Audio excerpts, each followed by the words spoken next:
أهدافته waaweyn intay dadku ilaabaan wax yar yar oo sakayna ku mashquulaan waxa laga yaabaa inta saacadood aad ku bixisay iskuulka yaad saaqidin oo ka waran yawmul qiyaamah haddaad saaqido maalinta aan saaqidnimo ka weyni jirin waxa laga yaabaa inuu leeyahay yaad ceeboobin oo ka waran qiyaamaha marka reer nabi aadam oo dhan la isu keeno haddaad ceebowdo yawma tucraduuna laa takhfaa minkum khaafiya reer nabi aadam ilaa ka u dambeeya goobay taagan yihiin haddaad ceebowdo waxa laga yaabaa inaad sileedahay noloshu way kugu adagtee fududee oo ka waran maalinta 50,000 oo sannadooda noloshaynu joognoo dhammi waa imisa 60 sano 70 sano 80 sano ka waran maalin 50,000 oo sannadooda haddaad cadaabanto intaan janniya naarba la isla gaadhin kaana 50,000 sana maalina qiyaamuhu waa maalin 50,000 oo sannadooda 50,000 oo sannadood baa taagnaanaysa 50,000 oo sannadood baa dadkan la xisaabaya 50,000 oo sannadood baa cadceeddu halkan taagan tahay 50,000 oo sannadood baad waxaad harsanaysaa waxaad xoogsatay ee hadafkaasi aad u xoogsatay 50,000 oo sannadood baad dhididaysaa oo dhididkaagu wuxuu gaadhayaa halka waa dunuubtaadu joogtay 50,000 oo sannadood baa ragga qaar hadhsanayaan oo carshu raxmaanka hadhsanayaan ay ka mid ahaayeen dhallinyaradii ku kobocday maxay ilaahay cibaadadiisa madaxdii cadaaladda samaysay kuwii habeenkii istaagay ee ishooda ay ooyaysay kuwii gacantooda midig waxay bixinaysa gacantooda bidixaanay ogeyn kuwii shahwaatu nafsiga ka soomay ee naagaa quruxda badan leh inta u yeedheen ku yidhaahdeen ilaahay baan ka cabsanayaa ama inantii inanka quruxda badan leh u yeedhaa tidhi waar ilaahay baan ka baqayaa ayay dhaaf kuwaasi waxa la yidhi iyagu carshu raxmaan bay hadhsanayaan cadaabkanaad ku jirta iyo waxa kana arki maayaan ka waran haddaad sileeday nolosha waxaad u baahantahay way kugu adkaatay biyo lacabo iyo sharaab iyo waxoogaa dabdabacsani inaad u samayso ka waran 50,000 oo sannadood haddii haraadka u kaa siiyo iyo ninka xawdka nebi maxamed ka cabbayaan haraadayninba yacni hadafka weyne hadduu lumo noloshan soka qiimo ma leh shayaatiinu linsi waljinnina waxay isugu tageen inay hadafkaa weyn qariyaan oo ay kugu mashquuliyaan ahdaaf yaryaroo soke waxbarasho iyo capacity building iyo halkan kabood iyo xoogsi iyo shaqaysi iyo wax yaryaroo soke oo marar badan aan hadafkaba uu qiimaynaynin dhallinyaradana iyada waxa u sii dheer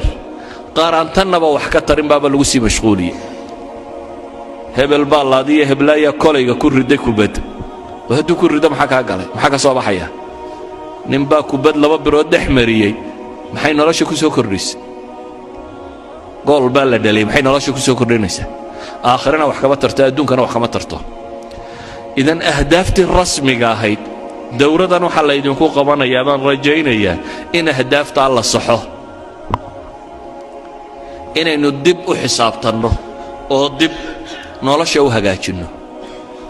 inaynu buusalada hagaajisanno garanno barul ammaan xaggee lagu gaadhaa doon baynu saaranay noloshu waa doon badweyn ku dhex jirta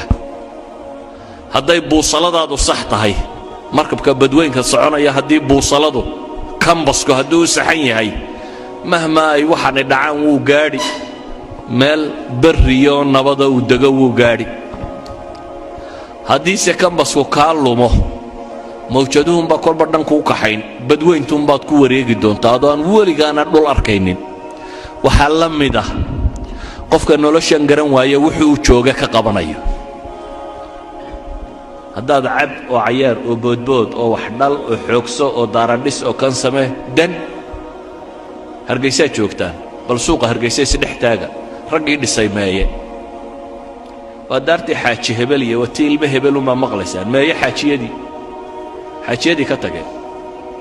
aarahan hargaysada aan maanta dhex joogtaan raggii lahaa cidi kaba noola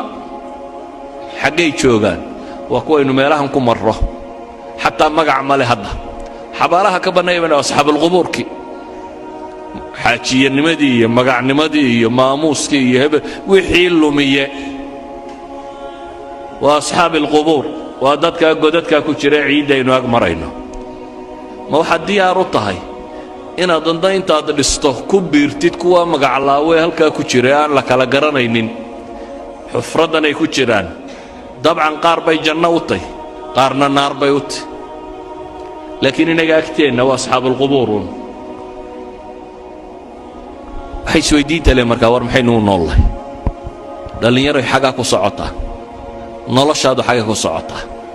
jaamacad baan ka baxay shahaadad baan qaatay shaqo fiican baan helay war waad tegaysaaye waxaasoo dhammi waa maalmo waxaasoo dhammi kam labistum cadada siniin baa lagu weydiin doonaa labitnaa yowman aw bacda yowm fas'al ilcaadiin baa ku xigta maalin ama maalin badhkeed noloshii oo dhammi waxay kula noqon maalin ama maalin badhkeed markaad kaleba garan weydaad waxaad leedahay fas'al ilcaadiin kuwii tirin jiray bal ha la weydiiyo